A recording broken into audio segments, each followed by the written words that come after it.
Les marchés chinois ferment ce soir, et ils ne rouvriront pas avant le 24 février. 8 jours de trading sans le plus grand acheteur d'or et d'argent de la planète. Ce qui va se passer dans les prochaines heures pourrait définir le prix des métaux précieux pour les semaines à venir, et personne ne vous en parle. Vendredi 13 février, le Bureau des statistiques du travail américain a publié les chiffres de l'inflation pour janvier. L'indice des prix à la consommation est tombé à 2,4% en rythme annuel, le niveau le plus bas depuis 8 mois. L'inflation sous-jacente, hors alimentation et énergie, est tombée à 2,5%, le niveau le plus bas depuis avril 2021. La réaction a été immédiate. Le dollar a chuté. Les rendements des bons du Trésor à 10 ans ont plongé, et les métaux précieux ont explosé à la hausse. Mais ce rallye de vendredi ne résout rien. Il ne change aucun des problèmes structurels qui se sont accumulés sous la surface. Et c'est précisément ce que nous allons analyser aujourd'hui. Parce que ce soir, quand les marchés asiatiques rouvriront à 18h heure de New York, ce sera la dernière session normale avant un trou de liquidité que personne n'a vu depuis des années. Laissez-moi vous montrer exactement ce qui se passe, ce qui pourrait arriver cette semaine, et pourquoi les données que j'observe en ce moment même me préoccupent plus que le crack du 30 janvier. Mais d'abord, les chiffres. L'or a clôturé vendredi autour de 5 000 $ l'once, après avoir touché 5 066 $ en milieu de semaine. Rappelons que le 29 janvier, l'or avait atteint un sommet historique, au-dessus de 5 500 $, avant de s'effondrer de près de 9% en une seule journée. Le pire crack depuis les années 80. L'argent est encore plus révélateur. Vendredi, il oscillait autour de 76 à 78 $ l'once. Et souvenez-vous, le 29 janvier, l'argent avait touché 121 $ avant de plonger de 35% en quelques heures. La pire journée depuis mars 1980. Ce n'est que le début. J'ai documenté chaque élément de cette crise, toutes les données, tous les scénarios, la recherche financière, lien dans la description. Mais restez ici, parce que ce que je vais vous montrer maintenant change tout. 2 semaines après le crack, nous n'avons toujours pas retrouvé la stabilité. Le marché oscille, il hésite, il cherche une direction. Et c'est précisément dans ce contexte d'incertitude maximale que la Chine disparaît des marchés pendant 8 jours. Ce n'est pas une coïncidence, c'est une bombe à retardement. Pour comprendre pourquoi cette semaine est si dangereuse, il faut comprendre ce qui a provoqué le rallye de vendredi, et pourquoi ce rallye est un piège. L'inflation a augmenté de seulement 0,2% sur le mois, en dessous des prévisions. L'énergie a chuté de 1,5%. Les loyers n'ont augmenté que de 0,2%, ramenant l'inflation annuelle du logement à 3%. Les marchés à terme intègrent maintenant environ 60 points de base de baisse de taux d'ici la fin de l'année. Quand les attentes de baisse de taux augmentent, l'or et l'argent en profitent mécaniquement. Des taux plus bas, un dollar plus faible, des métaux plus chers, mais les données sous-jacentes racontent une histoire différente. L'inflation de base a accéléré à 0,3% sur le mois. Les billets d'avion ont bondi de 6,5%, les prix du café et du bœuf continuent de grimper. La Fed elle-même reste prudente. Lors de sa dernière réunion les 27 et 28 janvier, le comité a maintenu les taux à 3,75%. Et mercredi prochain, le 18 février, les minutes de cette réunion seront publiées en plein milieu de la fermeture chinoise. C'est exactement le type de catalyseur qui peut déclencher des mouvements violents quand la liquidité est mince. Stop.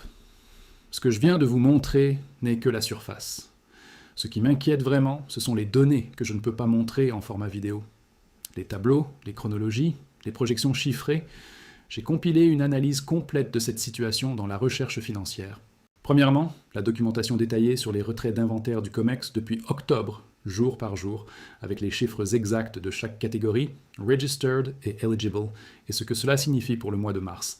Deuxièmement, la chronologie complète des hausses de marge depuis janvier, comment chaque augmentation a été suivie d'une vague de liquidation, et pourquoi le schéma actuel ressemble exactement à ce qui s'est passé avant chaque crise de livraison. Troisièmement, les projections concrètes de ce qui arrive à l'industrie solaire européenne si les stocks d'argent du COMEX tombent sous les 80 millions d'onces avant le premier jour de notification de mars. 3 analyses. Un accès, pour toujours. Pas de théorie vide. Des données réelles, des sources vérifiables. La recherche financière, lien dans la description. Maintenant, laissez-moi vous montrer pourquoi la fermeture de la Chine change absolument tout. Aujourd'hui, nous sommes le 16 février, la veille du nouvel an lunaire. Les marchés chinois continentaux ferment ce soir et ne rouvriront que mardi 24 février. Hong Kong a une demi-journée aujourd'hui, puis ferme du 17 au 19. Singapour ferme les 17 et 18. Pendant 8 jours complets, le monde du trading fonctionnera sans son acteur principal. La Chine est le premier producteur mondial d'or, le premier importateur, le premier consommateur, et probablement le premier acheteur parmi les banques centrales. La Banque populaire de Chine achète de l'or depuis 15 mois consécutifs. Pour l'argent, la Chine contrôle entre 60 et 70% de la production mondiale d'argent raffiné. Quand la Chine disparaît, l'or et l'argent perdent leur plus grand acheteur physique. Cela crée des carnets d'ordre minces, un risque de gap sur n'importe quelle nouvelle et un déplacement de la découverte des prix vers Hong Kong qui ne compense pas l'absence de Shanghai. Si vous êtes toujours là, vous avez compris l'ampleur de ce qui se prépare. Voulez-vous seulement ce résumé ou la documentation complète? Toutes les analyses, toutes les données, tout ce qui vient. La recherche financière. Lien ci-dessous. Continuons. Le pire crack de l'argent dans l'histoire moderne s'est produit le 30 janvier 2026, pendant une session asiatique à faible liquidité. Les traders chinois ont fait face à des appels de marge sans les réserves de liquidité nécessaires pour absorber les ventes. L'argent a perdu 35% en quelques heures. L'or a chuté de 9%. 7 000 milliards de dollars de valeur marchande combinée, effacés en une seule session. La même dynamique peut fonctionner dans les deux sens pendant le nouvel an lunaire. Si la pression vendeuse frappe des marchés minces, on s'effondre. Si la pression acheteuse frappe des marchés minces, on explose à la hausse. Il n'y a pas de milieu quand la liquidité s'évapore. Voilà pourquoi l'ouverture asiatique de ce soir est la dernière session normale avant que le vide de liquidité ne commence. Et ce que les traders chinois feront aujourd'hui et demain matin donnera le ton pour toute la semaine. Maintenant, parlons de ce qui se cache sous la surface. Parce que le vrai danger ne vient pas de la fermeture chinoise seule. Il vient de ce qui se passe au COMEX. Le 11 février, les inventaires d'argent enregistrés au COMEX sont tombés sous la barre des 100 millions d'onces. Plus précisément, à 98 millions d'onces. En une seule journée, le COMEX a perdu plus de 3 millions d'onces dans la catégorie Registered. Les stocks éligibles ont aussi chuté de 4,7 millions d'onces. Pour mettre cela en perspective, en octobre 2025, les inventaires enregistrés étaient à 167 millions d'onces. Nous sommes passés à 98 millions. C'est une chute de 41% en moins de 4 mois.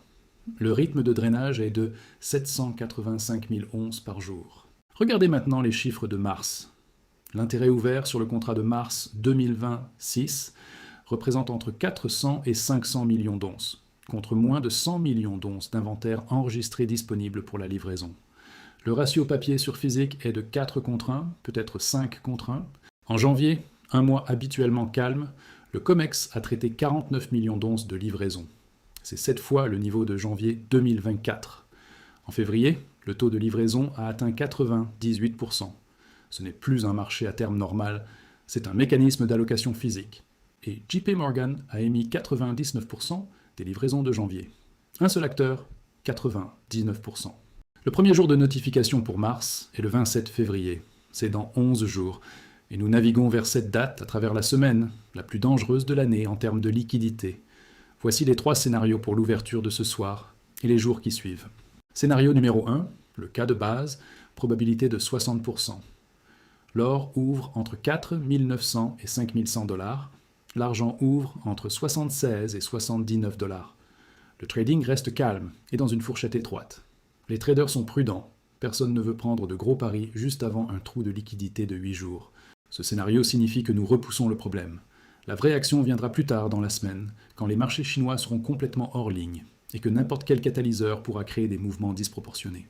Dans ce cas, surveillez les premières heures de trading. Les acteurs chinois qui veulent réduire leur exposition avant les vacances vendront dans la force ou achèteront les baisses pour clôturer leur position. Si l'or tient entre 4 900 et 5 100 et que l'argent tient entre 76 et 79 sans volume majeur, c'est votre signal que nous sommes en mode consolidation. Scénario numéro 2, le cas haussier, probabilité de 25%. Nous ouvrons en gap haussier, l'or monte vers 5100 à 5200, l'argent bondit vers 80 ou 82 dollars. Le momentum de vendredi se poursuit grâce aux données d'inflation favorables. C'est le scénario de la peur de manquer. Les acheteurs chinois qui veulent une exposition pendant la période de vacances achètent agressivement ce soir et demain matin, parce qu'ils savent qu'ils ne pourront pas trader pendant 8 jours. Les fonds institutionnels qui ont vu les données de l'IPC ajoutent des positions avant que la liquidité ne s'amenuise. Le niveau clé à surveiller pour l'or, c'est 5 070 dollars, la zone haute de la semaine dernière.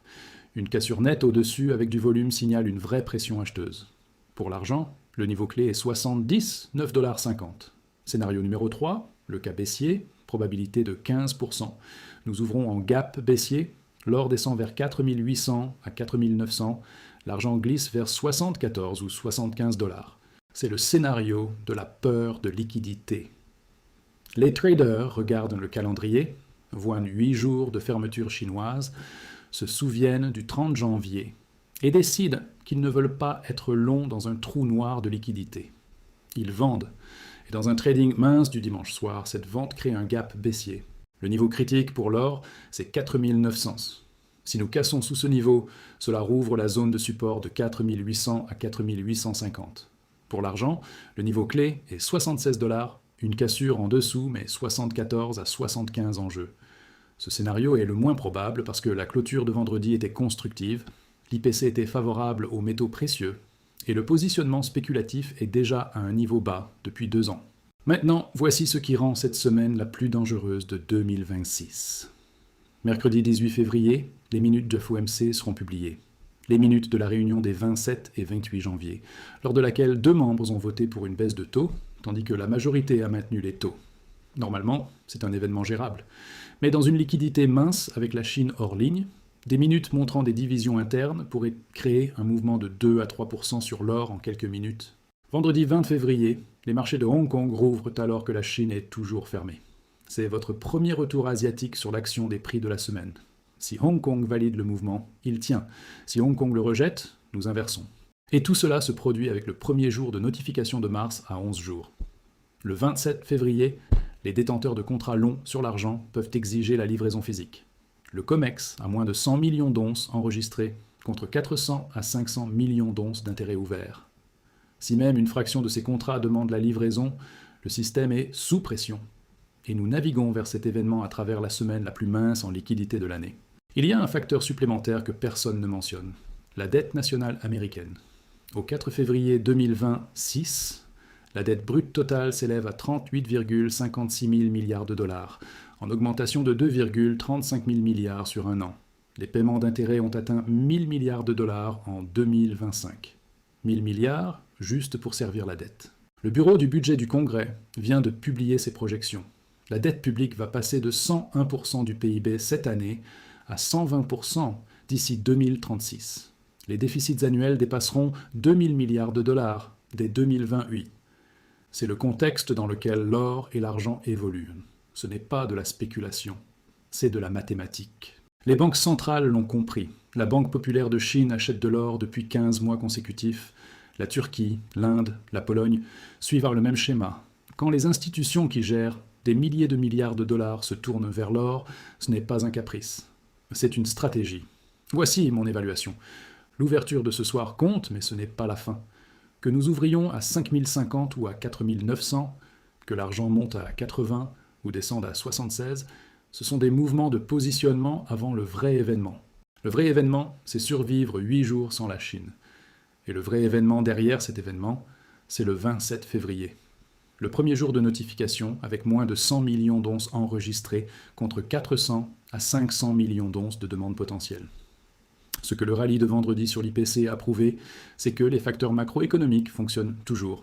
L'inflation ralentit, les espoirs de baisse de taux reviennent, les métaux précieux réagissent. Le cas haussier structurel est intact. Les banques centrales achètent. Les déficits budgétaires sont à 2 000 milliards par an. Les rendements réels baissent. Le dollar s'affaiblit. L'argent est dans sa 6e année consécutive de déficit d'offres. Les inventaires du COMEX se drainent à un rythme sans précédent. Mais la liquidité à court terme prime sur les fondamentaux. Cette semaine, nous tradons dans un environnement où de petits flux créent de grands mouvements, où une nouvelle qui déplacerait normalement les prix de 1% peut les déplacer de 3 à 5%, où les carnets d'ordre sont minces et les stops peuvent être déclenchés facilement. Ce n'est pas un environnement pour l'effet de levier.